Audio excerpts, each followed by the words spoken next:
Kenapa baca Allahumma barik lana fima razaqtana? Kan Allahumma barik, minta berkahnya kan?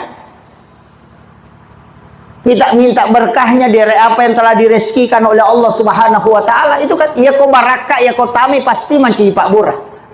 Itu kuncinya. Jadi makan pun itu bisa menjadi obat.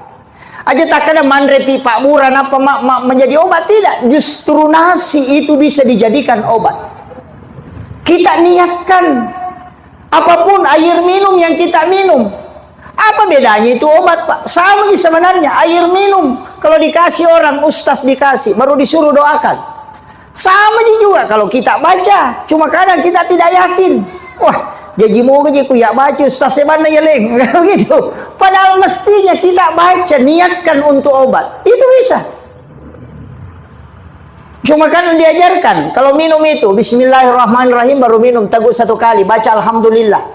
Alhamdulillah rabbil alamin, baru bismillah lagi, baru teguk lagi, baru baca alhamdulillah rabbil alamin, baru bismillah lagi, baru teguk lagi, baru istirahat, dihentikan sejenak. Kalau mau lanjut lagi.